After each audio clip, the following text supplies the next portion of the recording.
आप तमाम लोग जानते हैं कि बिहार में विधानसभा का चुनाव 2025 के अक्टूबर-नवंबर के महीने में होने की संभावनाएं हैं। ऐसे में बिहार में राजनीतिक सरगर्मियां काफ़ी तेज़ हो चुकी है और अब तमाम जो राजनीतिक दल के लोग हैं वो बिहार में अपनी अपनी शाख बनाने की कोशिश में जुटे हुए हैं।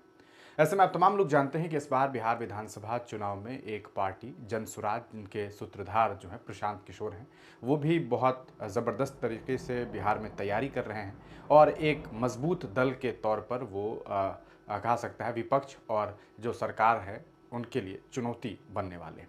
ऐसे में अभी एक वीडियो सोशल मीडिया पर सामने आ रहा है जो वायरल भी हो रहा है, जिसमें प्रशांत किशोर ने ऑल इंडिया मजलिस इत्तेहादुल मुस्लिमीन के नेता सदर अध्यक्ष असदुद्दीन ओवैसी का जिक्र किया है और मुसलमानों की राजनीति को लेकर के ओवैसी के पक्ष और प्रशांत किशोर ने अपने पक्ष को लोगों के बीच रखा है। क्या कुछ बातें प्रशांत किशोर ने कही है, किस तरीके से उन्होंने ये बताया कि ओवैसी किस तरीके की राजनीति करना चाहते हैं, किस तरीके की बात करते हैं, और फिर उन्होंने अपने तरीके से जो है मुसलमानों को अपनी बात बताई। पहले आप इस वीडियो को देखिए। कई लोग कहते हैं कि आप में और ओवैसी साहब में क्या फर्क है। फर्क ये है कि ओवैसी साहब ये कह रहे हैं कि मुसलमानों को अपने हकूक के लिए खड़ा होना चाहिए। मैं ये कह रहा हूं कि मुसलमानों को अपने हक और हकूक के लिए खड़ा होना चाहिए, लेकिन उन 50% हिंदुओं के साथ खड़ा होना चाहिए जो विचारधारा के आधार पर गांधी के मानने वाले हैं और भाजपा के खिलाफ आप जितनी शिद्दत से लड़ रहे हैं वो भी उतनी ही शिद्दत से लड़ रहे हैं। जब भी आपको ये लगे कि कोई हिंदू अब बचा नहीं जिसके साथ आप चल सकते हैं, तो एक आंकड़ा दे रहे हैं, इसको याद रखिए।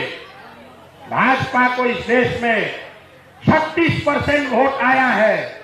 2019 में 37% वोट आया था। देश में 80% हिंदू रहते हैं। अगर 80 में 37% वोट आया, इसका मतलब है आधे से ज्यादा हिंदुओं ने भाजपा को अभी तक नहीं स्वीकार किया। ये कौन हिंदू हैं, इसको पहचानिए और आपके जीत का फॉर्मूला आपके आंख के सामने दिखेगा। आप देख रहे हैं कि यादव है कि दलित है कि पंडित है, हम आपको बता रहे हैं ये कौन हिंदू हैं जो भाजपा के खिलाफ खड़े हैं। जो गांधी को मानने वाला हिंदू है, वो चाहे बनिया है कि ब्राह्मण है कि दलित है कि कुशवाहा है, वो भाजपा को नहीं मानता है। जो अंबेडकर को मानने वाला हिंदू है, वो किसी भी जात का हिंदू है, वो भाजपा को नहीं मानता है। जो कम्युनिस्ट विचारधारा के मानने वाले हिंदू हैं, वो भी भाजपा को नहीं मानते हैं। और जो पुराने सोशलिस्ट लोहिया जयप्रकाश को मानने वाले लोग हैं, वो भी भाजपा के विचारधारा को नहीं मानते। तो ये 4 विचारधारा के मानने वाले हिंदुओं के साथ अगर आपने गठजोड़ सामाजिक राजनीतिक बनाया तो आप हो गए 70, भाजपा हो गई 30, और यही लड़ने का तरीका हथियार है।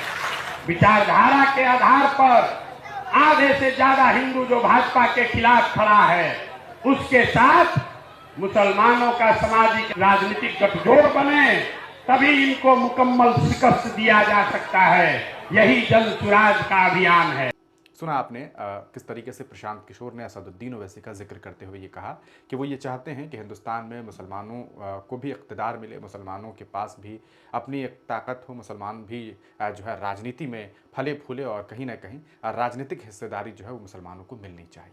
लेकिन कहीं ना कहीं प्रशांत किशोर के इस बयान को सुनने के बाद आपको इस बात का अंदाज़ा बखूबी हो गया होगा कि प्रशांत किशोर जिस तरह की राजनीति असदुद्दीन ओवैसी कर रहे हैं, उनका विरोध कर रहे हैं। वो ये बताना चाह रहे हैं कि जिस तरीके से असदुद्दीन ओवैसी जो है मुसलमानों को हक और हुकूक दिलाने की बात कर रहे हैं, ये मुमकिन नहीं है। इन्होंने साफ तौर पर यह बात बताई है कि मुसलमानों के हक और हुकूक का मायने सीधे तौर पर प्रशांत किशोर ने भारतीय जनता पार्टी को हराने को लेकर के कहा है। उन्होंने बताया कि मुसलमान बीजेपी को इस हिंदुस्तान की राजनीति से ख़त्म करना चाहते हैं, तो इसके लिए मुसलमान अकेले काफ़ी नहीं है, उन्हें कहीं ना कहीं हिंदुओं की ज़रूरत पड़ेगी और इसके लिए 50 करोड़ हिंदू जो है वो मुसलमानों का साथ दे सकते हैं। लेकिन क्या वाकईतन ये सच है? आप ज़रा बिहार के विधानसभा चुनाव की बात करिए या या फिर लोकसभा चुनाव की बात करिए, कई जगहों पर ऐसा देखने को मिलता है जहाँ पर मुस्लिम बाहुल्य क्षेत्र होता है, जहाँ पर मुसलमानों की संख्या ज़्यादा होती है, वहाँ पर ये देखने को मिलता है कि जो भी विपक्षी दल के नेता हैं वो चुनाव तो जीत जाते हैं, लेकिन वहीं पर अगर मुस्लिम समाज का कोई नेता होता है और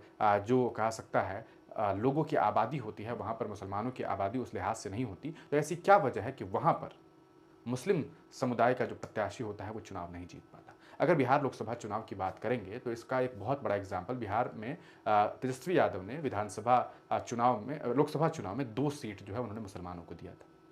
एक सीट आप लोगों ने देखा किस तरीके से बिहार के मधुबनी में जो है एक सीट थी जहां पर अली अशरफ फातमी को चुनाव लड़ाया गया। वहीं एक सीट सीमांचल में गालिबन अररिया वो सीट थी जहां से जो है एक मुस्लिम प्रत्याशी को मैदान में उतारा गया था। लेकिन क्या हुआ, रिजल्ट आपने देखा, दोनों ही प्रत्याशी चुनाव हार गए। जबकि दोनों जगह अगर मुसलमानों की आबादी और यादव समाज की आबादी को देखी जाए या उन विचारधारा के लोगों की बात की जाए जो भाजपा को हराना चाहते हैं, तो फिर उन विचारधारा के लोगों ने मुसलमानों को जिताया क्यों नहीं? ये भी एक सवाल था जो पिछले बार लोकसभा चुनाव के दरमियान लोगों के बीच सामने आया था। इस बार विधानसभा चुनाव के दरमियान भी ये सवाल चुनाव से पहले लोगों के बीच ज़रूर पहुंचेगा, ताकि लोग ये चयन कर सके कि आखिरकार उन्हें किस तरीके से अपने नेता का चयन करना है, किस राजनीतिक दल पर उन्हें भरोसा जताना है। क्या सिर्फ भारतीय जनता पार्टी को हराना मुसलमानों का मकसद होगा, या मुसलमान इक़्तिदार पर पहुँचना चाहते हैं, मुसलमान खुद राजनीतिक पृष्ठभूमि में अपनी जगह बनाना चाहते हैं? ये तो मुस्लिम समुदाय के लोग सोचेंगे। आपका इस पर क्या विचार है? अपनी राय कमेंट सेक्शन में ज़रूर दीजिएगा और प्रशांत किशोर के इस ख्याल को किस तरीके से देखते हैं, अपनी राय ज़रूर दें।